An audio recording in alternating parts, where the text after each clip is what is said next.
السلام علیکم۔ ٹینا اس خفیہ اڈے سے نکل کر وہاں سے کچھ فاصلے پر ایک عمارت کی چھت پر آ گئی۔ جب وہ گاڑی راجا کو لے کر اس اڈے کی عمارت میں داخل ہوئی تو اس نے دوربین کے ذریعے دور تک دیکھا۔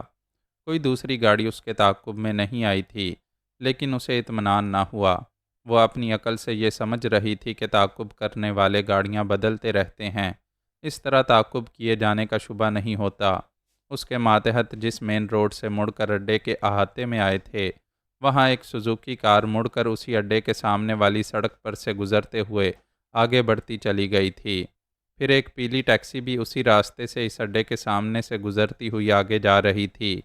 ٹینا آنکھوں سے دوربین لگائے سامنے سے گزرتی ہوئی گاڑیوں کو دیکھ رہی تھی۔ پہلی گاڑی کے پیچھے جانے والی ٹیکسی بہت دور جا کر نظروں سے اوجھل ہو گئی تھی۔ وہ تقریباً 1 گھنٹے تک دشمنوں اور خاص طور پر حمزہ کا انتظار کرتی رہی۔ یہ اندیشہ تھا کہ وہ دور جا کر نظروں سے اوجھل ہونے والی گاڑیاں واپس آ سکتی ہیں، ان میں سے کسی گاڑی میں حمزہ ہو سکتا ہے۔ اس نے موبائل کے ذریعے راجا کو لانے والی ٹیم کے لیڈر سے پوچھا، وہاں سب خیریت ہے؟ کوئی خطرہ تو نہیں؟ نو میڈم، میں یہاں چاروں طرف کھڑکیوں سے باہر دیکھ رہا ہوں۔ ہمارے 2 آدمی چھت پر سے دیکھ رہے ہیں۔ نہ ہمارا کسی نے تعاقب کیا تھا اور نہ اس کوٹھی کے اطراف ہمارا کوئی دشمن ہے۔ ہماری اس کوٹھی کے سامنے والے چھوٹے راستے سے پہلے ایک کار پھر ایک پیلی ٹیکسی گئی ہے۔ ہم نہیں جانتے کہ ان میں کون تھے۔ وہ گاڑیاں کسی وقت واپس آ سکتی ہیں۔ ہمارے 6 آدمیوں کو کوٹھی کے چاروں طرف نگرانی کرتے رہنے کا حکم دو۔ 4 آدمی اس چھوٹے راستے پر بھیج دو۔ ان سے کہو جو بھی گاڑی ہماری کوٹھی کی طرف مڑنا چاہے اسے ہمارا 1 آدمی روکے، اور باقی 3 چھپ کر مورچہ بنا لیں۔ دشمنوں کی پہچان ہوتے ہی انہیں گولیوں سے بھون ڈالیں۔ ٹینا نے ہدایت دی۔ میڈم، ہمارے مسلح آدمی کوٹھی کے چاروں طرف چھپے ہوئے ہیں۔ میں 4 آدمیوں کو ابھی سامنے والے چھوٹے راستے پر بھیج دیتا ہوں۔ ٹینا نے فون بند کر دیا، دوربین سے دیکھنے لگی۔ تھوڑی سی دیر میں اس کے 4 ماتحت اس چھوٹے راستے پر آ گئے۔ اس نے دور اس طرف دوربین سے دیکھا جدھر وہ 2 گاڑیاں گئی تھیں۔ ادھر سے کوئی گاڑی واپس نہیں آئی تھی۔ ان 2 کے سوا کوئی تیسری بھی نہیں آ رہی تھی۔ وہ مطمئن ہو کر چھت پر سے اتر آئی۔ پیدل چلتے ہوئے اس کوٹھی کی طرف مڑنے لگی تو ایک ماتحت نے اسے سلوٹ کیا۔ وہ رک کر غصے سے بولی، ایڈیٹ، نان سینس! دیکھنے والے کیا سوچیں گے؟ میں کہیں کی ملکہ ہوں یا لیڈی پولیس آفیسر ہوں یا مجرموں کی سربراہ ہوں؟ مجھے نہ پہچاننے والا کوئی دشمن کہیں چھپا ہوگا تو تمہارے سیلوٹ سے پہچان لے گا۔ وہ سر جھکا کر بولا، سوری میڈم، پھر کوئی غلطی نہیں کروں گا۔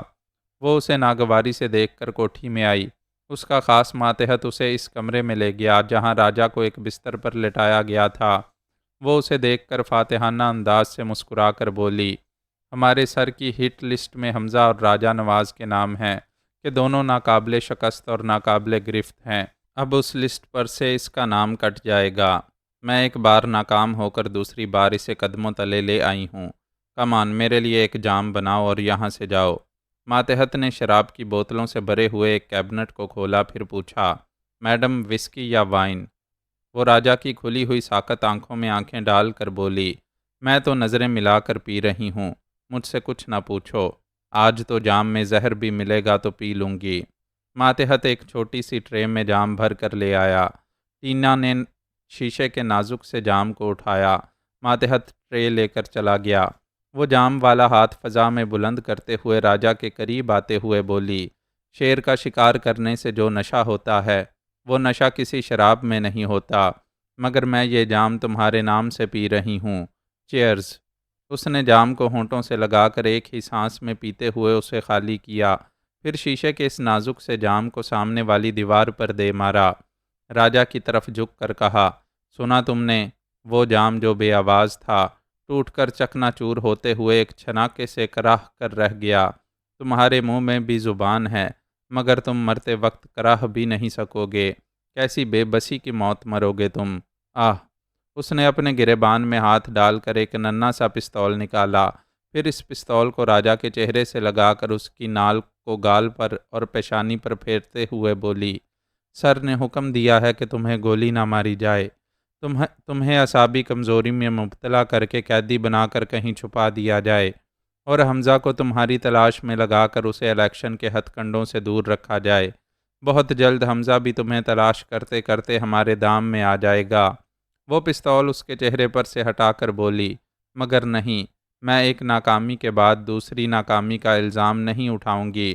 تمہیں زندہ رکھا جائے گا تو حمزہ جان کی بازی لگا کر بھی تمہیں ہماری قید سے نکال کر لے جائے گا۔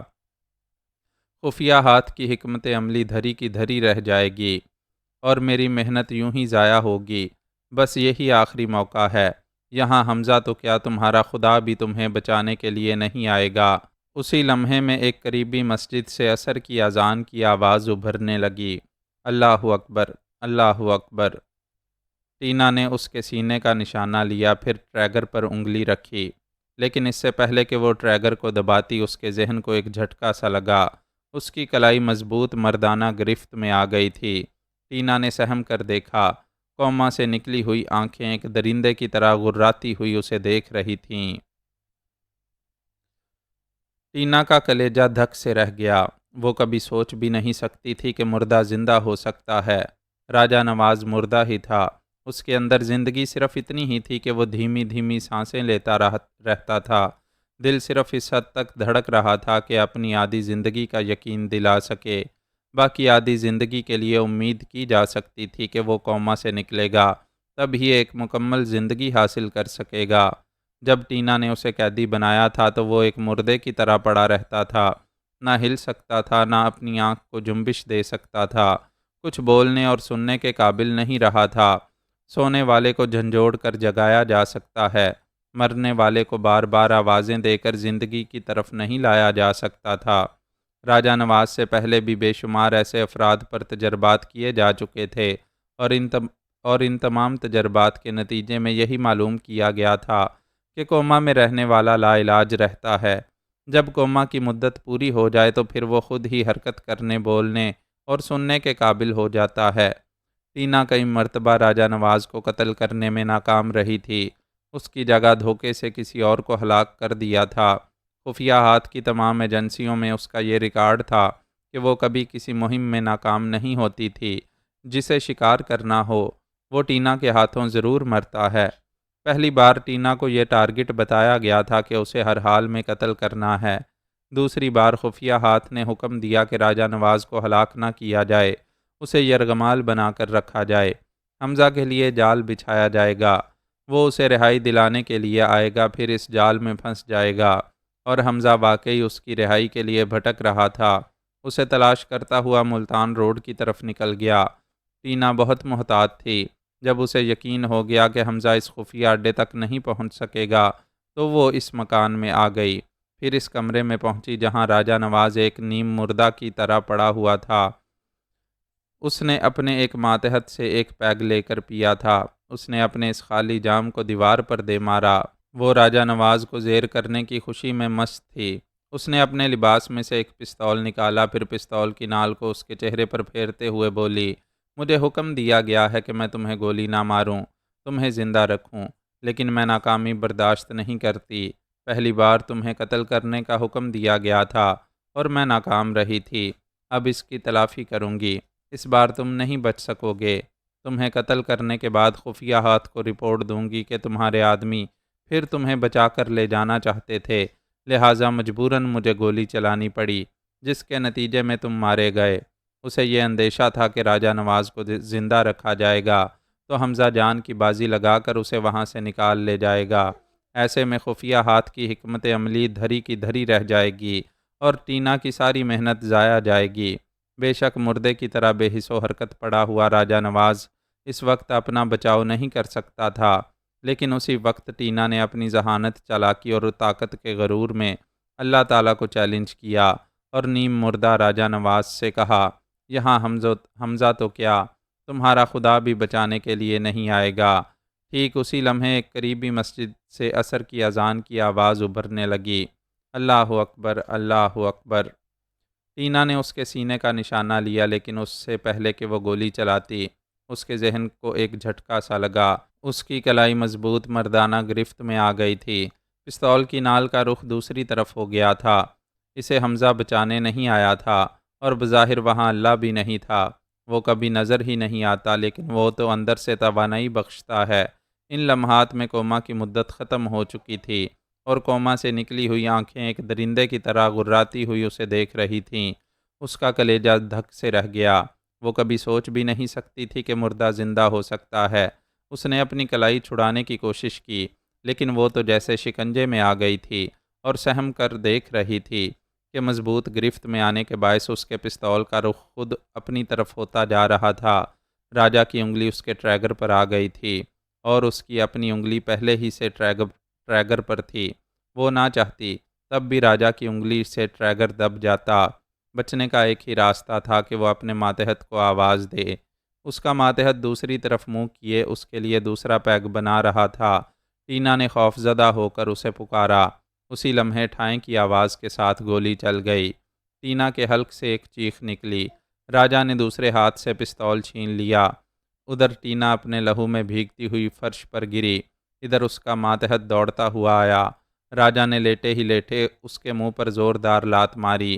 وہ لڑکھڑاتا ہوا پیچھے شراب کی کیبنٹ سے ٹکرایا۔ شیشے کے علاوہ کتنی ہی بوتلیں فرش پر گر کر ٹوٹنے لگیں۔ اس کے دوبارہ اٹھنے سے پہلے راجا نے بیڈ اسٹریچر سے اٹھ کر ٹینا کے پستول سے گولی مار دی۔ کیبنٹ سے کچھ فاصلے پر پڑی ہوئی کلیشنکوف اٹھائی۔ فائر کی دو آوازیں سن کر دوسرے مسلح گارڈز دوڑتے آ رہے تھے۔ اس نے کلیشنکوف سے مسلسل گولیاں چلائیں۔ 3 چیختے ہوئے گرے، 2 واپس بھاگتے ہوئے کہیں چھپ گئے۔ راجا نے کمرے کے دروازے کو بند کر لیا۔ پہلے اس ماتحت کے لباس کی تلاشی لی۔ اسے موبائل فون کی ضرورت تھی۔ وہ فوراً حمزہ سے رابطہ کرنا چاہتا تھا۔ کوما سے نکلنے کے بعد پوری توانائی حاصل نہیں ہوئی تھی۔ وہ کمزوری محسوس کرنے کے باوجود جواں مردی سے حالات کا سامنا کر رہا تھا اور یہ بھی سمجھ رہا تھا کہ فوری طبی امداد نہ ملی تو دشمن پھر اس پر حاوی ہو سکتے ہیں۔ ان حالات میں یا فوراً طبی امداد حاصل کرنا تھا یا حمزہ کو بلانا تھا۔ مردہ ماتحت کے لباس میں خون نہیں تھا۔ وہ تیزی سے جھکتا ہوا ٹینا کی طرف جانے لگا۔ باہر سے کہا جا رہا تھا، راجا ہتھیار پھینک کر دروازہ کھولو، تم یہاں سے زندہ نہیں جا سکو گے۔ ہمارے حکم کی تعمیل کرو گے تو ہم تمہیں زندہ اپنے باس کے پاس لے جائیں گے۔ راجا ٹینا کے پاس آیا۔ وہ فرش پر پڑی تکلیف سے کراہ رہی تھی۔ راجا نے اس کے پاس فرش پر گھٹنے ٹیک کر کہا، اچھا تو تم ابھی زندہ ہو؟ وہ عاجزی سے بولی، پلیز ہیلپ می، مجھے میڈیکل ٹریٹمنٹ کی ضرورت ہے، مجھے بچا لو، میں تمہارے بہت کام آؤں گی۔ ہاں اب تو میں تمہیں ہی ڈال بنا کر یہاں سے نکل سکتا ہوں۔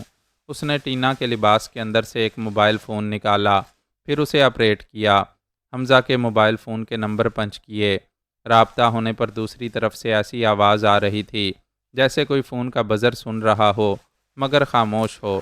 راجا نے ماؤتھ پیس پر ہاتھ رکھ کر کہا، زندہ رہنا چاہتی ہو تو بولو، راجا تمہیں زخمی کر کے فرار ہو گیا ہے، تمہیں طبی امداد کی ضرورت ہے۔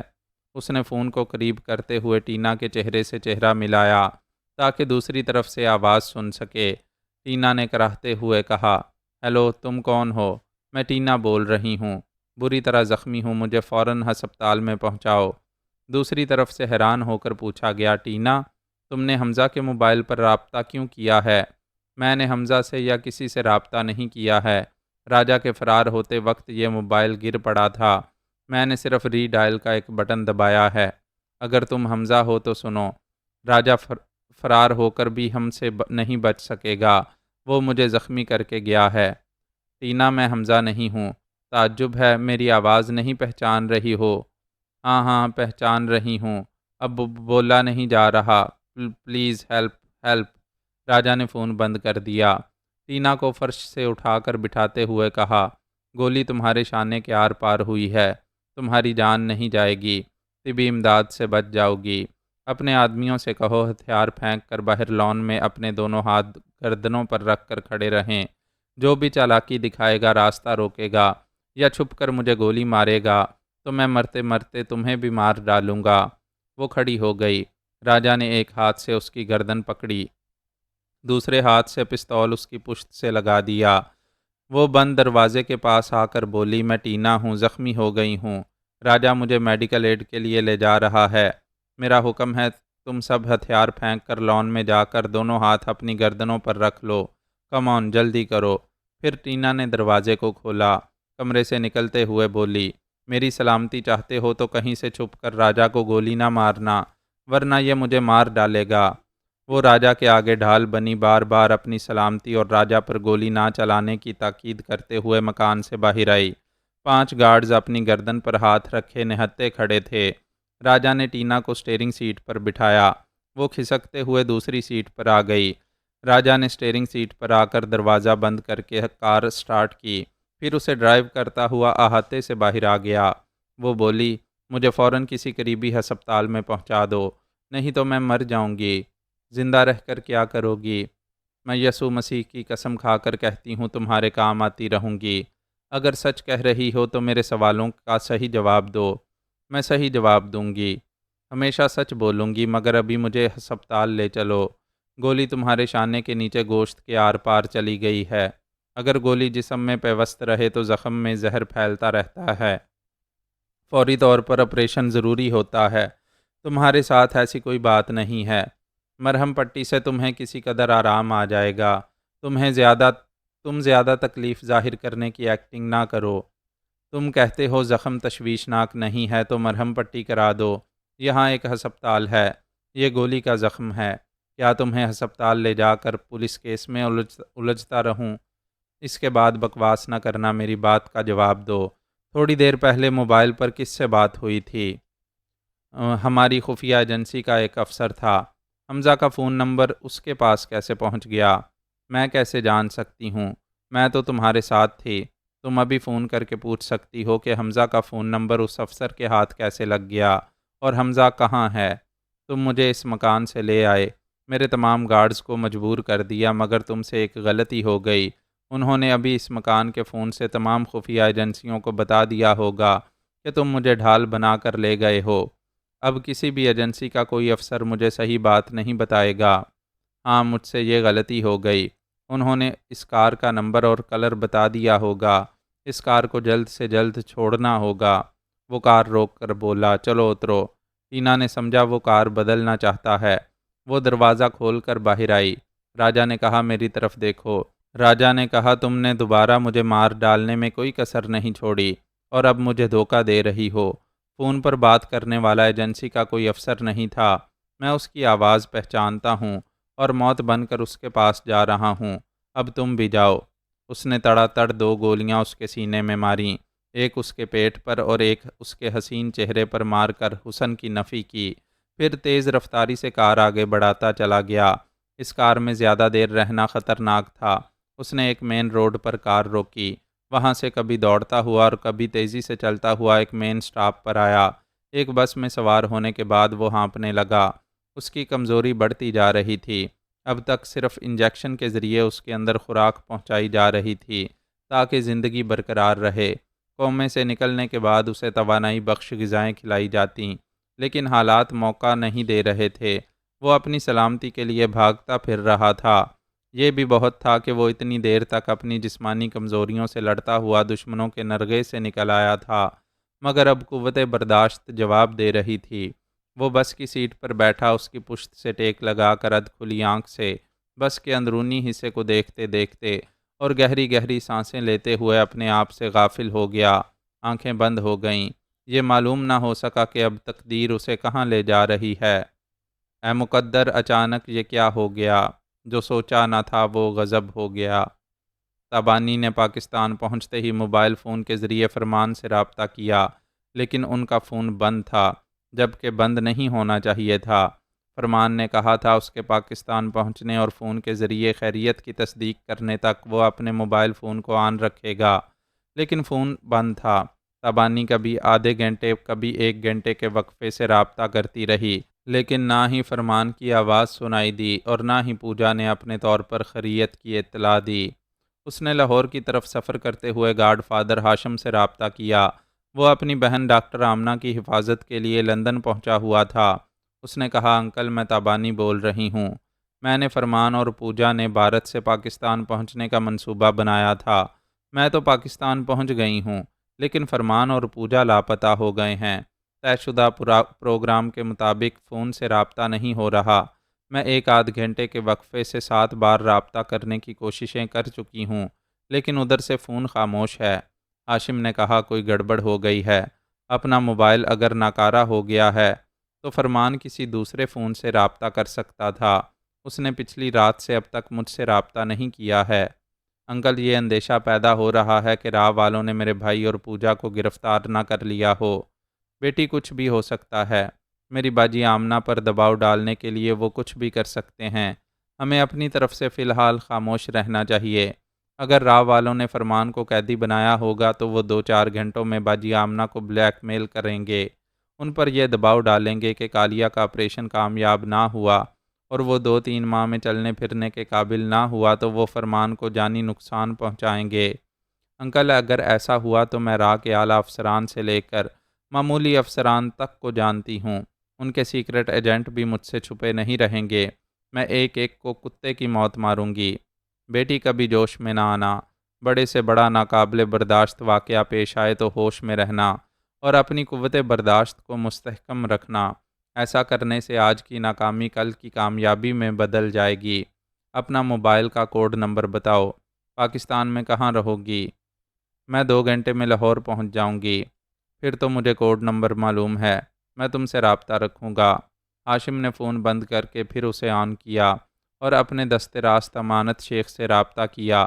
ہاشم کی غیر موجودگی میں امانت شیخ گاڈ فادر بن کر اس کے تمام کام نمٹاتا تھا اور ہاشم ہی کی طرح وہ بھی حمزہ اور راجہ نواز کی مدد کر رہا تھا۔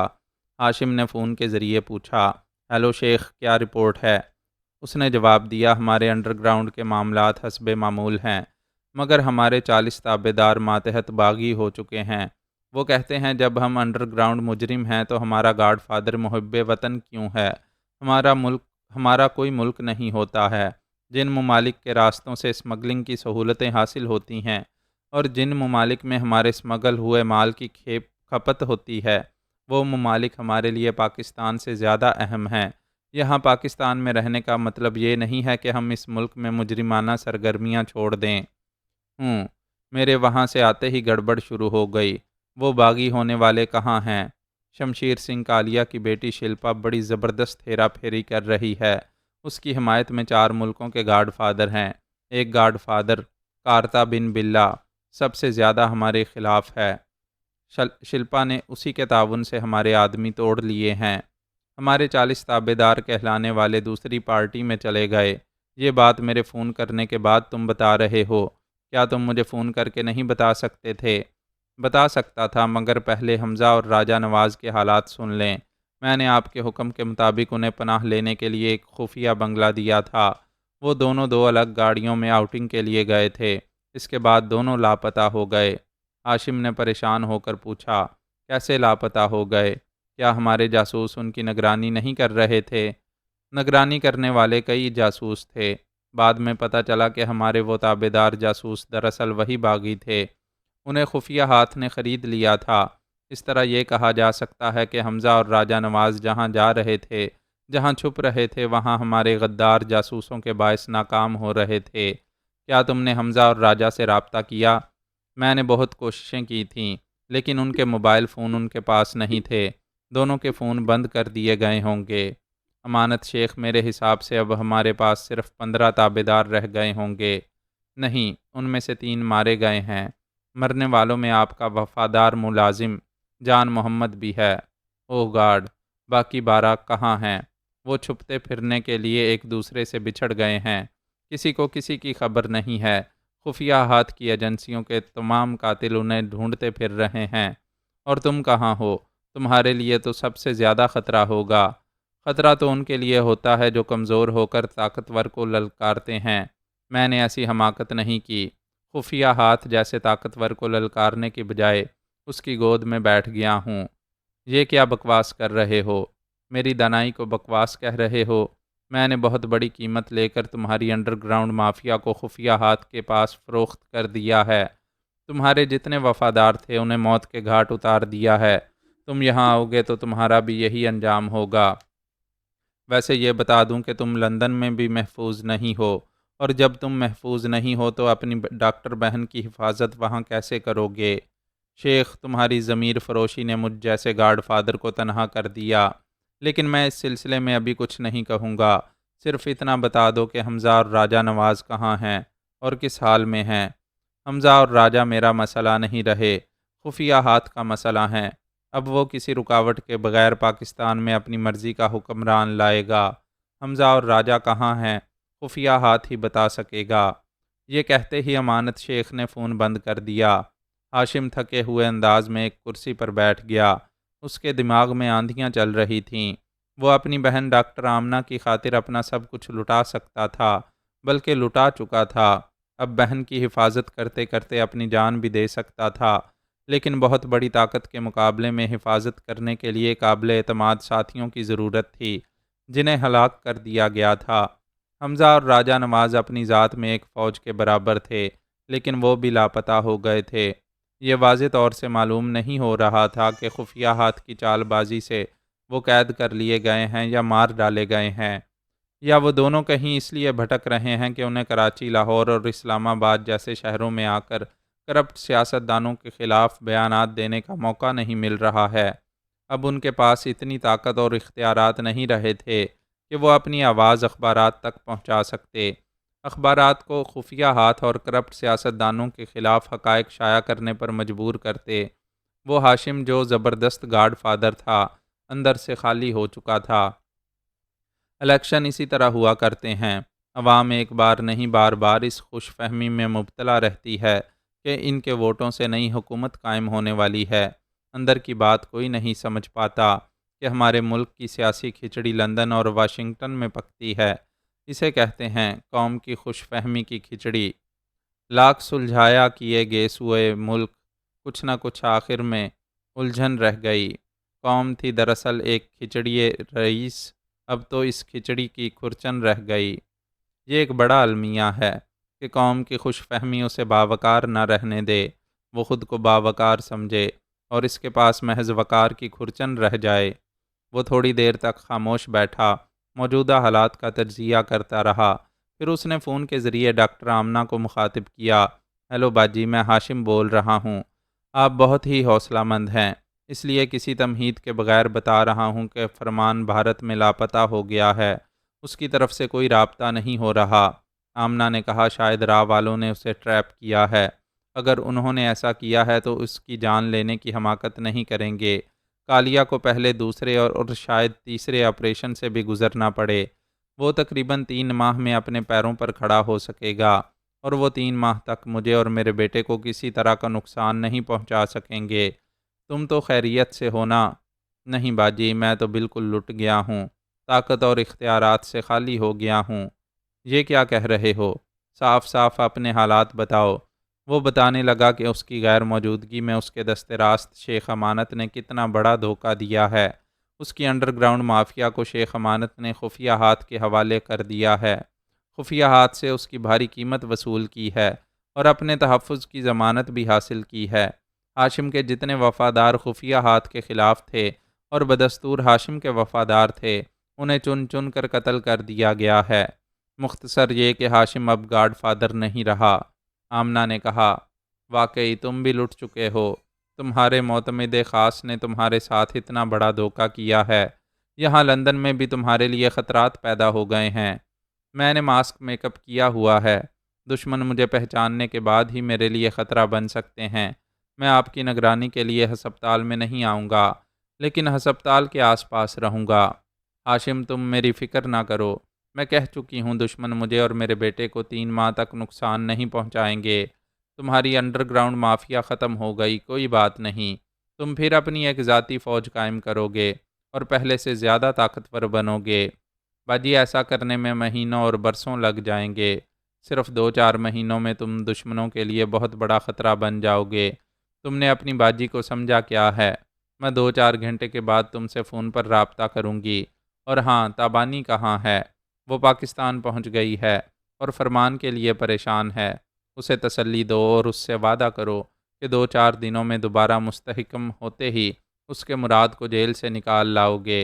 ہاشم نے آمنہ سے رابطہ ختم کر کے فون پر تابانی سے بات کی، اسے بھی اپنے تمام موجودہ حالات بتائے، پھر کہا میں 2-4 دنوں میں پھر کھوئی ہوئی طاقت اور وسیع ذرائع کا مالک بن جاؤں گا اور سب سے پہلے مراد کو جیل سے نکالوں گا۔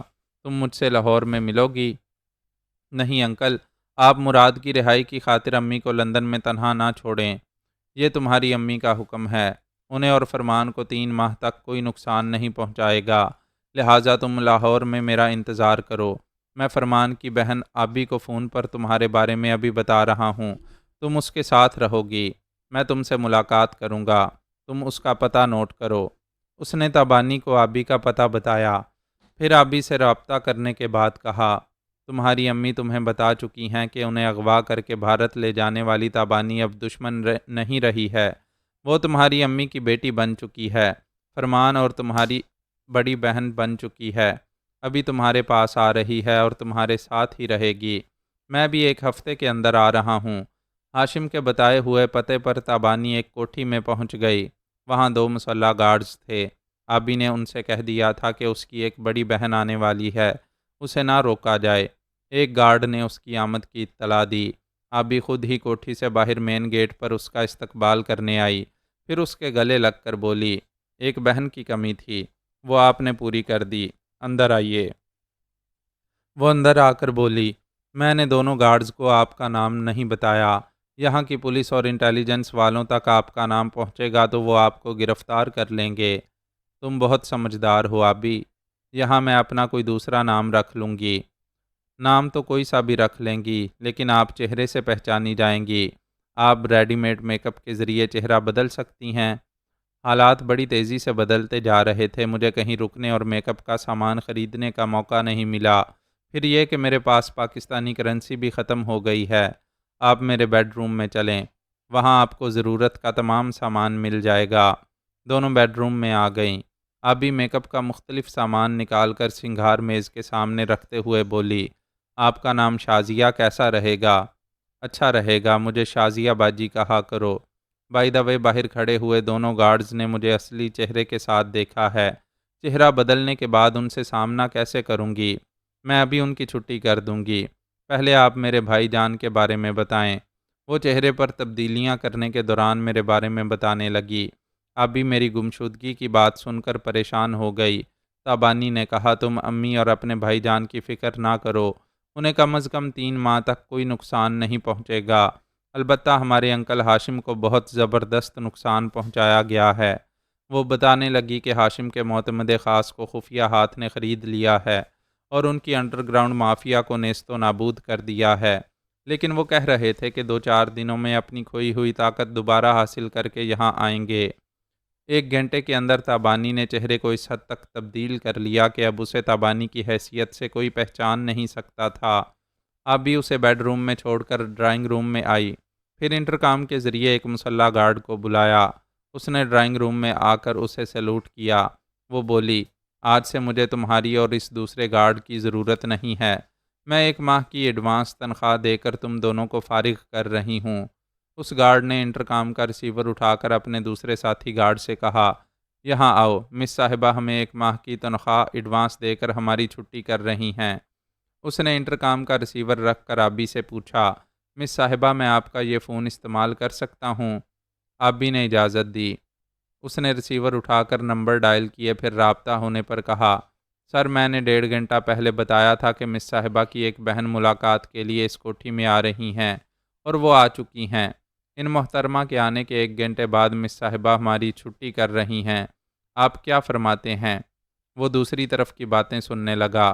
آبی نے حیرانی سے پوچھا، تم کس سے باتیں کر رہے ہو؟ تم نے کس سے کہا ہے کہ میری ایک بہن یہاں کوٹھی میں آئی ہے؟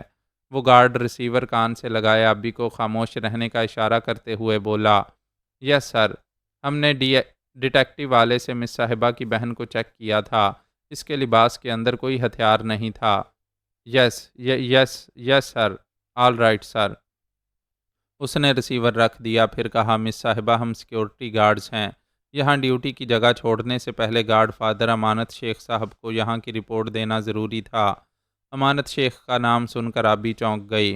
تھوڑی دیر پہلے تابانی اسے بتا چکی تھی کہ امانت شیخ نے انکل ہاشم کو کتنا زبردست دھوکہ دیا ہے۔ آبی نے انجان بن کر پوچھا، گارڈ فادر نے کیا کہا ہے؟ ہمیں انتظار کرنے کو کہا ہے، وہ یہاں آ رہے ہیں۔ تابانی بیڈ روم کے دروازے کی آڑ سے تمام باتیں سن رہی تھی۔ اس نے آواز دی، آبی مجھے اپنا ایک جوڑا نکال دو، میں غسل کر چکی ہوں۔ آبی تیزی سے چلتے ہوئے بیڈ روم میں آئی۔ تابانی نے سرگوشی میں پوچھا، تم انکل ہاشم سے کس فون پر باتیں کرتی ہو؟ میں موبائل فون سے بات کرتی ہوں۔ انکل نے تاکید کی تھی کہ میں گھر کا فون استعمال نہ کروں۔ ہاں، اس گھر کے فون پر ڈیٹیکٹیو آلہ لگا ہوگا۔ یہاں میری آمد کے بارے میں تم نے موبائل فون سے بات کی تھی؟ جی ہاں۔ پھر تو اطمینان ہے کہ امانت شیخ کو یہ نہیں معلوم کہ یہاں میں یعنی تابانی ہوں۔ لیکن باجی، میں نے تو یہاں پرائیویٹ سیکورٹی گارڈز رکھے تھے۔ ان کی باتوں سے ظاہر ہوتا ہے کہ وہ در پردہ امانت شیخ کے آدمی ہیں۔ ڈرائنگ روم میں دوسرا گارڈ آیا۔ پہلے نے کہا، تم گیٹ پر واپس جاؤ، گارڈ فادر یہاں آ رہے ہیں۔ وہ واپس چلا گیا۔ تابانی آبی کو بیڈ روم میں رہنے کی تاکید کر کے ڈرائنگ روم میں آئی۔ مسلح گارڈ نے اسے چونک کر دیکھا، پھر پوچھا، تم کون ہو؟ تم نے ڈیٹیکٹیو والے سے مس صاحبہ کی بہن کو چیک کیا تھا؟ میں وہی ہوں۔ تمہارے جاسوسی آلے نے یہ بتایا کہ میرے پاس کوئی ہتھیار نہیں ہے، لیکن وہ آلہ یہ نہ بتا سکا کہ میں سر سے پیر تک ہتھیار ہی ہتھیار ہوں۔ یہ کہتے ہی اس نے اچانک گھوم کر گارڈ کے کلیشن کوف والے ہاتھ پر ایک کک ماری۔ کلیشن کوف ہاتھ سے نکل کر فرش پر آئی۔ گارڈ نے اسے نہیں اٹھایا۔ اس کا خیال تھا کہ وہ خالی ہاتھوں سے ایک عورت کو قابو میں کر لے گا، لیکن جب اسے دبوچنے آیا تو اس کی آنکھوں کے سامنے تارے ناچنے لگے۔ اس کے منہ پر اتنی زور سے گونسے اور کراٹے کے ہاتھ پڑ رہے تھے جیسے مشین گن سے گولیاں نکل رہی ہوں۔ اتنی پھرتی سے دونوں ہاتھ چلنے کا مطلب یہ تھا کہ وہ بہت زبردست تربیت یافتہ ہے۔ جب اس نے ہاتھ روکے تو اس کا سر چکرا رہا تھا۔ اس کے منہ سے، ناک سے اور آنکھوں سے لہو بہہ رہا تھا۔ وہ ایک ذرا سا ڈگمگا کر فرش پر اوندے منہ گرا۔ تابانی ایک پیر کا گھٹنا موڑ کر فضا میں اچھل کر نیچے اس کی گردن پر آئی۔ گھٹنے کی ضرب ایسی تھی کہ گردن کی ہڈی سے کڑک کی آواز ابھری تو گردن کی ہڈی ٹوٹ گئی یا پھر تڑخ گئی۔ بہرحال وہ بے دم اور بے حس و حرکت ہو گیا تھا۔ وہ اسے فرش پر گھسیٹتے ہوئے دوسرے کمرے میں لے گئی، پھر باہر سے دروازے کو بند کر کے ڈرائنگ روم میں آ کر کلیشن کوف کو اٹھایا، پھر آبی کے پاس آ کر بولی، فوراً موبائل فون لے کر پچھلے دروازے سے جاؤ، لبرٹی کے گارڈن میں جا کر انکل ہاشم سے پوچھو کوئی دوسری پناہ گاہ لاہور میں ہے جہاں ہم دشمنوں کی نظروں میں نہ آ سکیں۔ اسی گارڈن میں انتظار کرو، میں اس ضمیر فروش امانت شیخ سے نمٹ کر آؤں گی۔ جاؤ، دیر نہ کرو۔ وہ موبائل فون لے کر پچھلے دروازے سے جانے لگی۔ جب وہ دوڑتے ہوئے احاطے کے باہر جا کر نظروں سے اوجھل ہو گئی تو تابانی تیزی سے چلتے ہوئے کوٹھی کے سامنے والے دروازے پر آئی۔ دور گیٹ پر کھڑے ہوئے گارڈ کو مخاطب کرتے ہوئے بولی، اے جلدی آؤ، اس گارڈ کو کچھ ہو گیا ہے، وہ ہسپتال لے جانے کو کہہ رہا ہے۔ یہ کہتے ہی وہ دوڑتے ہوئے اندر آ کر دروازے کے پیچھے چھپ گئی۔ ایک ساتھی کو کچھ ہو گیا ہو اور وہ ہسپتال لے جانے کو کہہ رہا ہو تو دوسرا ساتھی یقیناً اس کی مدد کے لیے آئے گا۔ اس آنے والے نے جلدی میں اس بات پر توجہ نہیں دی کہ کوٹھی کے دروازے سے ایک اجنبی عورت پکار رہی ہے۔ اس نے تو آنے والی تابانی کو دیکھا تھا، اب اس کا چہرہ بدلا ہوا تھا۔ وہ جیسے ہی دوڑتا ہوا کوٹھی کے اندر آیا، تابانی نے پیچھے سے کلیشن کوف کا دستہ اس کے سر پر مارا۔ پہلی ہی ضرب زوردار تھی۔ سر پر دوسری ضرب لگتے ہی وہ بھی اوندے منہ فرش پر گر پڑا۔ تابانی اسے بھی گھسیٹ کر اسی کمرے میں لے آئی جہاں پہلا گارڈ ایک لاش کی طرح پڑا ہوا تھا۔ اس نے دونوں کے لباس کی تلاشی لی۔ دونوں کے لباس سے 2 پستول برآمد ہوئے۔ اس نے کمرے سے نکل کر دروازے کو باہر سے بند کر دیا۔ اس دوسرے کی بھی کلیشن کوف اٹھا کر ایک جگہ چھپا دی۔ اسی وقت ایک بہت قیمتی کار احاطے میں داخل ہوئی۔ کار کی اگلی سیٹ پر ایک باڈی گارڈ گن لیے ہوئے تھا۔ پچھلی سیٹ پر امانت شیخ بڑے باوقار انداز میں بیٹھا ہوا تھا۔ وہ کھڑکی سے باہر دیکھتے ہوئے بولا، یہاں بڑا سناٹا ہے، باہر کسی ایک گارڈ کو تو ہونا چاہیے تھا۔ اس کوٹھی کے دروازے کے سامنے کار رک گئی۔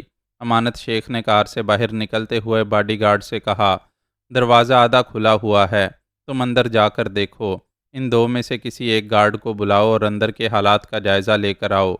باڈی گارڈ آگے بڑھا۔ دروازے کے قریب پہنچنے سے پہلے ہی ایک گولی اس کی پیشانی پر لگی۔ اس کے گرتے گرتے دوسری گولی ڈرائیور کو لگی کیونکہ اس کے ہاتھ میں گن تھی۔ ان دونوں کی ہلاکت پر امانت شیخ خطرے کو سمجھتے ہی اپنا ریوالور نکال کر اگلی سیٹ کا دروازہ کھول کر اندر آ گیا۔ وہ کار کے پیچھے تھا۔ تابانی کی فائرنگ سے بچتا ہوا کار ڈرائیو کرتا ہوا فرار ہو سکتا تھا۔ تابانی اناڑی نہیں تھا۔ اس نے کار کے پچھلے اور اگلے پہیوں پر گولیاں چلائیں۔ دونوں پہیے دھماکوں سے پھٹ گئے۔ امانت شیخ کے ہوش اڑ گئے۔ وہ کار کا دوسرا دروازہ کھول کر دوسری طرف سے فائر کرتا ہوا فرار ہو سکتا تھا، لیکن کس سمت فائرنگ کرتا ہوا جاتا؟ وہ سمجھ سکتا تھا کہ اس کے گارڈ اور ڈرائیور کو ہلاک کرنے والا اپنی پوزیشن بدل چکا ہوگا۔ تبانی ایسی تربیت یافتہ تھی کہ اس نے پوزیشن بدلنے میں ذہانت کا مظاہرہ کیا۔ کار کے پچھلے حصے میں پہنچ کر وہاں جھک کر کہا، تمہارے سامنے دو ہی راستے ہیں، کار سے نہتے ہو کر باہر نکل آؤ، میں صرف 3 تک گن کر کار کی پیٹرول کی ٹینکی میں گولی مار دوں گی، کار دھماکے سے ٹکڑے ٹکڑے ہوگی، بعد میں پولیس والے تمہارے ٹکڑے چننے آئیں گے۔ وہ مشکل میں پڑ گیا۔ تبانی ایسی جگہ تھی کہ امانت شیخ کھڑکی سے سر اور ہاتھ نکال کر پیچھے کی طرف فائرنگ نہیں کر سکتا تھا، کیونکہ پیچھے کی طرف وہ نظر نہیں آ رہی تھی۔ وہ مجبور ہو گیا۔ اس نے اگلا دروازہ کھول کر پہلے اپنا ریوالور باہر پھینکا، پھر کار سے نکل کر اپنے دونوں ہاتھ اٹھا کر گردن کے پیچھے رکھ لیے، پھر پوچھا، تم اب بھی نہیں ہو، کون ہو؟ اگر بتا دوں گی تو زندہ نہیں رہو گے۔ میں نہیں چاہتی کہ مجھے پہچاننے والا دوسرے کو میری پہچان بتائے۔ میرا نام اور کام نہیں پوچھو گے تو زندہ رہو گے۔ نہیں، میں تمہارا نام نہیں پوچھوں گا، تمہاری صورت دیکھے بغیر چلا جاؤں گا۔ تابانی کار کے پیچھے سے اٹھ کر کھڑی ہو گئی۔ بیس بدلنے کے باعث وہ تابانی کو چہرے سے نہیں پہچان سکتا تھا۔ وہ بولی، جس گاڈ فادر نے اپنی عدم موجودگی میں تم پر بھروسہ کیا، تم نے اس کی انڈر گراؤنڈ مافیا کو خفیہ ہاتھ کے پاس فروخت کر دیا، اس کے وفاداروں کو قتل کرا دیا، ان میں سے بعض فرار ہو کر چھپ گئے ہیں۔ اب تم موبائل فون نکال کر خفیہ ہاتھ سے گڑ گڑا کر اپنی حفاظت کی بھیک مانگو۔ اسے یہ نہیں بتاؤ گے کہ تم کہاں ہو اور یہاں تمہارا دشمن مرد ہے یا عورت۔ اس نے موبائل نکال کر رابطہ کیا، پھر خفیہ ہاتھ کے سیکرٹری سے کہا، میں اپنی موت کے سامنے کھڑا ہوں، مجھ سے وعدہ کیا گیا تھا کہ آئندہ ہر حال میں میری حفاظت کی جائے گی۔ تم کہاں سے بول رہے ہو؟ مجھ سے کہا گیا ہے کہ میں اس جگہ کی نشاندہی نہ کروں اور اپنے سامنے کھڑی موت کا حلیہ بھی نہ بتاؤں۔ پھر ہم تمہاری کیسے مدد کریں؟ خفیہ ہاتھ کے لیے کوئی بڑی بات نہیں ہے، میرے گھر میں فون کر کے معلوم کیا جا سکتا ہے کہ میں کہاں گیا تھا اور اب کہاں پایا جا سکتا ہوں۔ تبانی نے اس کے گھٹنے میں ایک گولی ماری، اس کے حلق سے چیخ نکلی، پھر دوسری گولی دوسرے گھٹنے میں لگی، وہ زمین پر گرا۔ موبائل فون اس کے ہاتھ سے نکل کر دور چلا گیا۔ تبانی فون کے قریب آئی، اس سے ہیلو ہیلو کی آواز آ رہی تھی۔ اس نے فون کو بند کر کے اپنی جینز کی بیلٹ سے لٹکایا، پھر کہا، تم اسے گائیڈ کر رہے تھے کہ اس کے آدمی کس طرح یہاں پہنچ سکتے ہیں۔ وہ گڑ گڑا کر بولا، مجھ سے غلطی ہو گئی، مجھے معاف کر دو، مجھے ہلاک نہ کرو۔ میں ہلاک نہیں کروں گی، تم نے جس گاڈ فادر کے اعتماد کو دھوکہ دیا ہے، اس کے فیصلے کے مطابق زندہ رہو گے یا مرو گے۔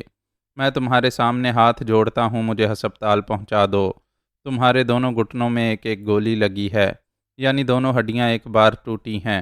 انہیں تو کوئی میڈیکل سرجن جوڑ دے گا، مگر کالیا کی طرح آپریشن مشکل ہونا چاہیے، ہڈیوں کو ٹکڑے ٹکڑے ہونا چاہیے۔ اس نے دونوں گھٹنوں پر تڑا تڑ فائرنگ کی۔ وہ چیخنے کے قابل بھی نہ رہا، تھوڑی دیر تک تڑپتا رہا، پھر اسے رحم طلب نظروں سے دیکھنے لگا۔ وہ بولی، مجھے یاد نہیں ہے تمہارے گھٹنوں پر کتنی گولیاں چلائی گئی ہیں، تم کالیا کی طرح ان کے لیے اہم نہیں ہو کہ لندن بھیج کر مہنگا علاج کرایا جائے۔ یہاں کے ڈاکٹر تمہاری دونوں ٹانگیں کاٹ دیں گے، تم کہیں بھاگنے کے قابل نہیں رہو گے، اپنی موت کے لیے گاڈ فادر ہاشم کا انتظار کرتے رہو گے۔ وہ پلٹ کر کوٹھی کے اندر گئی، پھر پچھلے دروازے سے نکل کر باہر ایک ٹیکسی میں بیٹھ کر آبی کے پاس جانے لگی۔ ہاشم ذہنی طور پر بری طرح الجھا ہوا تھا۔ آمنہ نے اسے یقین دلایا تھا کہ وہ اپنی چھینی ہوئی قوت اور اختیارات چند گھنٹوں میں حاصل کر لے گا۔ وہ بہن کی زبان پر بھروسہ کرتا تھا، لیکن یہ سمجھنے سے قاصر تھا کہ سب کچھ لٹ جانے کے بعد وہ پھر ایک بار کیسے بے تاج بادشاہ بن سکتا ہے۔ 1 گھنٹے کے اندر ہی اس کی الجھن کچھ کم ہونے لگی۔ اس کے فون سے بزر کی آواز آئی۔ اس نے اسے کان آن کر کے کان سے لگایا، پھر پوچھا، ہیلو، کون؟ دوسری طرف سے ایک کرخت آواز سنائی دی، جیسے کوئی بے رحم کسائی بول رہا ہو۔ اس نے کہا، میں مسٹر ہاشم سے بات کرنا چاہتا ہوں۔ میں ہاشم بول رہا ہوں۔ میں پہچان کے لیے پوچھ رہا ہوں، اپنی بہن کا نام بتاؤ۔ لیڈی سرجن آمنہ خاتون۔ مجھے بے رحم کسائی کہتے ہیں۔ مجھے یاد نہیں ہے کہ میں نے 20 برسوں میں کتنے قتل کیے ہیں۔ میں کبھی کسی کو دوست بھی بناتا ہوں تو تھوڑے سے فائدے کے لیے اسے بھی قتل کر دیتا ہوں۔ اتنی بے رحمی کے باوجود میں آنریبل سرجن آمنہ کا غلام ہوں، انہوں نے مجھ سے کہا ہے کہ میں تمہاری مدد کے لیے کل شام لاہور پہنچ جاؤں۔ میرے ساتھ 6 کتے ہوں گے۔ وہ بظاہر انسان ہیں مگر میرے پالتو کتے ہیں۔ مجھ سے پہلے میرے شکار پر لپک کر اس کی بوٹی بوٹی کر دیتے ہیں۔ آپ بتائیں ہماری ملاقات کہاں ہوگی؟ میں کل دوپہر تک لندن سے لاہور پہنچوں گا۔ ایئرپورٹ پر شام 5 بجے تک رہوں گا۔ یہ بتاؤ ہم ایک دوسرے کو کیسے پہچانیں گے؟ تمہاری تصویر میرے پاس ہے۔ میرے پاسپورٹ میں میرا نام ڈینس ہاک ہوگا۔ باقی باتیں ملاقات پر ہوں گی۔ فون بند ہو گیا۔ تب ہاشم کو یاد آیا کہ پوری دنیا میں عالمی سطح کے ایسے خطرناک مجرم جو انٹرپول کے ہاتھ بھی نہیں لگتے وہ لیڈی سرجن آمنہ کے عقیدت مند ہیں۔ تھوڑی دیر بعد پھر فون پر ایک اجنبی سے رابطہ ہوا۔ اس نے کہا، مجھے یوکے کی حکومت نے سر کا خطاب دیا ہے۔ میں جارج ایڈسن بول رہا ہوں۔ دنیا کے چند بڑے سرمایہ داروں میں میرا شمار ہوتا ہے۔ آنریبل لیڈی سرجن آمنہ خاتون نے مجھ سے کہا ہے کہ پہلی قسط کے طور پر میں آپ کی خدمت میں 80 لاکھ پاؤنڈ پیش کروں۔ پاکستانی کرنسی کے حساب سے تقریباً 40 یا 45 کروڑ روپے ہو سکتے ہیں۔ آپ اس رقم سے جدید ہتھیار، ایمونیشن کے آلات اور بے شمار گاڑیاں خریدیں۔ چونکہ یہ سب کالا دھن ہے، لہٰذا آپ بتائیں یہ رقمیں آپ کے پاس کہاں پہنچائی جاتی رہیں؟ ہاشم نے اسے ایک خفیہ جگہ کا پتہ بتا کر کہا، ٹھیک 12 بجے میں وہاں رقم وصول کرنے آؤں گا۔ تیسرے فون کرنے والے نے کہا، آنریبل لیڈی سرجن آمنہ خاتون کے حکم سے 30 عدد گوریلے فائٹر پرسوں لاہور پہنچ رہے ہیں۔ چوتھے فون کے ذریعے کہا گیا کہ 6 عدد ایسے پلان میکر بھیجے جا رہے ہیں جو جرائم کی دنیا کے ایک ایک مجرم کی ہسٹری شیٹ سے واقف ہیں اور ان سب کے لائن آف ایکشن کو اچھی طرح سمجھتے ہیں۔ ہاشم کا سر چکرا رہا تھا۔ اس نے فون پر آمنہ سے کہا، باجی میں سمجھتا تھا کہ آپ کے بارے میں بہت کچھ جانتا ہوں، مگر میں گاڈ فادر کہلانے والا تو آپ کے سامنے ایک تنکا ہوں۔ میرا بھائی تنکا نہیں ہو سکتا۔ تم ایک بلند پہاڑ تھے، اب اس سے بھی بلند پہاڑ بنتے رہو گے۔ بہرحال ابھی بڑی دیر تک تمہارا فون مصروف رہا۔ اس آبی اور تابانی نے مجھے بتایا ہے کہ تابانی نے امانت شیخ کے دونوں گھٹنے توڑ دیے ہیں۔ وہ دونوں لڑکیاں اب دوسری خفیہ رہائش گاہ میں رہنا چاہتی تھیں۔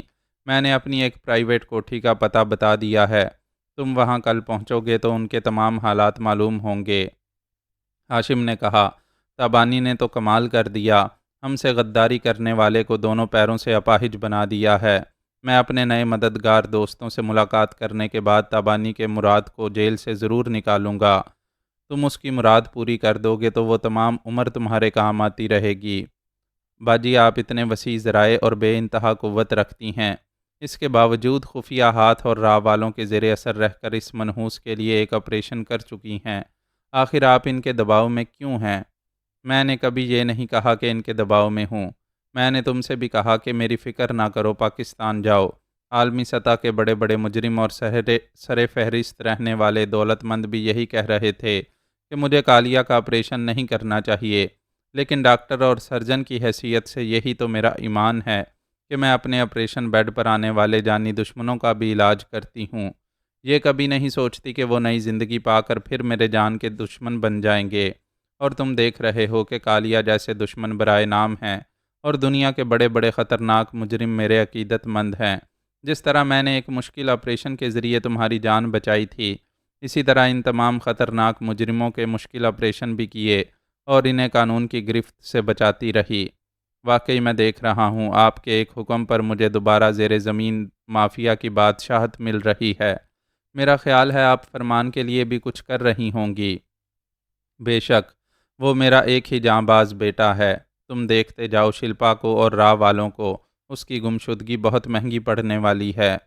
ان کا رابطہ ختم ہو گیا۔ ہاشم سوچنے لگا، حمزہ اور راجہ نواز کی حب الوطن اور مسلسل جد و جہد سے کرپٹ سیاستداں بے نقاب ہونے والے تھے، پھر ان کے ساتھ میں فرمان، میری والدہ آمنہ خاتون اور انکل ہاشم، پوری ٹیم اس جد و جہد میں شامل ہو گئی تھی، اور یہ یقین ہو رہا تھا کہ پاکستان میں سچے حب الوطن سیاستدانوں کو حکمران بنایا جا سکے گا۔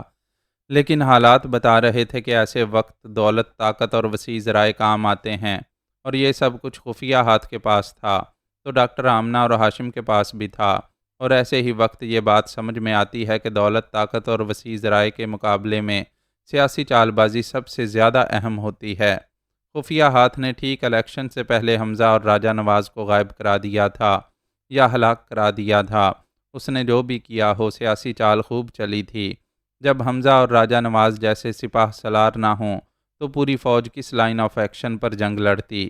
اگر دولت اور بے شمار اسلحہ استعمال کرتے اور سیاستداں کی کرپشن ثابت نہ کرتے تو وہ قانون کے مطابق دہشت گرد کہلاتے۔ پاکستان آرمی منظم دہشت گردی کے خلاف عمل میں آ جاتی اور غلطی سے دہشت گرد کہلانے والے محب وطن اپنے ہی وطن کی آرمی سے ٹکرانا نہیں چاہتے ہیں۔ جب حمزہ، راجہ، ڈاکٹر آمنہ اور ہاشم جیسے چند افراد جہاد کرتے ہوں اور کسی طرح بھی عوامی تحریک نہ ہو اور عوامی شعور بیدار نہ ہو تو کسی بھی ملک اور قوم کا مقدر نہیں بدلتا، کبھی نہیں بدلتا۔ میں کسی عالم نامعلوم میں تھا، ایسا غافل تھا کہ خود کو بھول گیا تھا۔ دنیا کیا ہوتی ہے؟ کیا میں کسی ایسی دنیا میں تھا جہاں لوگ جینے بھی نہیں دیتے، مرنے بھی نہیں دیتے؟ مجھ جیسا غفلت کی نیند یا بے ہوشی کی نیند میں رہنے والا سب کچھ بھلا چکا تھا۔ پھر رفتہ رفتہ میرے کان بہت ہی دھیمی سی آواز سننے لگے۔ ذہن سمجھا رہا تھا کہ کسی گیت اور سنگیت کی آواز ہے۔ بے ہوشی کا طلسم ٹوٹ رہا تھا۔ ذہن زیادہ سے زیادہ بیدار ہوتا جا رہا تھا۔ میں محسوس کر رہا تھا کہ کسی آرام دہ بستر پر لیٹا ہوا ہوں۔ میں نے آنکھیں کھول کر دیکھا، وہ ایک بڑا سا بیڈ روم تھا۔ وہاں آرام و آسائش کا اور نمائش کا قیمتی سامان خوبصورتی سے سجا کر رکھا گیا تھا۔ وہ کسی بہت زیادہ دولت مند کے بنگلے کا کمرہ ہو سکتا تھا۔ میں وہاں کیسے پہنچا؟ یہ باتیں یاد کرنے لگا تو دل پر ایک گھسا سا لگا۔ سب سے پہلے پوجا یاد آئی، جسے سمندر کے ساحل پر گولیاں مار کر ہلاک کر دیا گیا تھا۔ وہاں ریت پر 3-4 بڑی کشتیاں تھیں۔ پہلے 2-4 ماہی گیر نظر آئے تھے۔ بعد میں پتہ چلا کہ وہ مچھلیاں پکڑنے والے مقامی باشندے نہیں تھے۔ ان کشتیوں کے پیچھے کئی گن مین چھپے ہوئے تھے۔ انہوں نے مجھے اور پوجا کو چاروں طرف سے گھیر لیا تھا۔ ان کے لیڈر نے تمام ماتحت گن مینوں سے کہا تھا، میڈم شلپا کا حکم ہے کہ فرمان کو جانی نقصان نہ پہنچایا جائے۔ یہ لڑکی پوجا فضول ہے، اسے ختم کر دو۔ یہ سن کر میں نے ان سے مقابلہ کیا۔ کتنے ہی دشمن میرے مقابلے میں تھک رہے تھے اور ہانپ رہے تھے۔ اگر شلپا مجھے زندہ رکھنے کا حکم نہ دیتی تو وہ مجھے گولی مار دیتے۔ انہوں نے پوجا کو مار ڈالا۔ مجھے قابو کرنے کے لیے کلیشنکوف اور رائفلوں کے دستے مارتے مارتے بے ہوش کر دیا تھا۔ مجھے یہ تمام باتیں اچھی طرح یاد آ رہی تھیں۔ پوجا کے لیے دل دکھ رہا تھا۔ آخر وقت تک اس نے مجھ سے لپٹ کر گولیاں کھائی تھیں اور میری آغوش میں جان دی تھی۔ ایک محبت کرنے والی کے ان آخری لمحات کو شاید میں بھول نہ سکوں۔ لفظ شاید اس لیے استعمال کر رہا ہوں کہ زندگی میں پتہ نہیں کتنے زہریلے لمحات سے گزرنا تھا۔ زندگی زہر آلود ہو جائے تو میدان عمل میں زہر پینے کی عادت ہو جاتی ہے، پھر یاد نہیں رہتا کہ کب کون سا زہر پیا تھا۔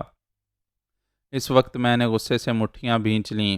دل میں ایک ہی خواہش تھی کہ پوجا پر گولیاں چلانے والے ایک بار میرے سامنے آ جائیں اور میں ان قاتلوں کو پہچان لوں۔ انہیں پہچاننا اس لیے دشوار تھا کہ اس وقت کلیشنکوف اور رائفلوں کے دستوں سے مجھ پر اتنی ضربیں لگائی گئی تھیں کہ میں لہو لہان ہو گیا تھا اور بہتا ہوا خون میری آنکھوں میں بھر گیا تھا۔ میں کسی کو دیکھنے کے قابل نہیں رہا تھا۔ دکھ اس لیے بھی بھاری تھا کہ آخری لمحات میں پوجا کا پیارا پیارا مکھڑا بھی نہیں دیکھ پایا تھا۔ میں غصے سے اٹھ کر بیٹھ گیا۔ میرے سر پر، چہرے پر اور جسم کے کئی حصوں پر لگے ہوئے زخموں سے ٹیسیں اٹھ رہی تھیں۔ ایسا درد، ایسی تکلیفیں تھیں کہ کوئی اور ہوتا تو وہ چکرا کر پھر تکیے پر گر کر تکالیف کی شدت سے کراہنے یا چیخنے لگتا، لیکن میں بنیادی طور پر ایک لوہار تھا۔ لوہا گرم کرتے وقت شعلوں سے چنگاریاں اڑ کر میرے اوپری آدھے ننگے بدن پر آ لگتی تھیں تو ایسی تکلیف ہوتی تھی جیسے آگ سے بنی ہوئی سوئیاں مجھے چبھوئی جا رہی ہیں۔ میں بچپن میں تکلیف سے کراہتا اور روتا تھا تو دادا جان میری پٹائی کرتے ہوئے کہتے تھے، چپ ہو جا کم بخت، ایسی تکلیفیں برداشت نہیں کرے گا تو زندگی کیسے گزارے گا۔ دادا جان مجھے پیار کرتے تھے لیکن ایک سخت مزاج رکھنے کے لیے ظالم کی طرح میری پرورش کرتے تھے۔ انہوں نے مجھے جوان ہونے تک فولاد بنانے میں کوئی کمی نہیں رکھی تھی۔ میرے اندر جیسے تمام ہڈیاں نکال کر ان کی جگہ لوہے کی سلاخیں لگا دی تھیں۔ بہت شدت سے تکلیف ہو تو ایسا لگتا ہے جیسے جہاں جہاں جس زخم ہیں وہاں وہاں محض چٹکیاں لی جا رہی ہیں۔ میرے سامنے ذرا دور ایک دیوار پر 6 فٹ لمبا اور 4 فٹ چوڑا ٹی وی اسکرین تھا۔ پتہ نہیں وہ کب سے آن تھا۔ جب مجھے مخاطب کیا گیا تو میں نے سر اٹھا کر دیکھا۔ سامنے حسن و شباب کی ملکہ مگر میری جانی پہچانی دشمن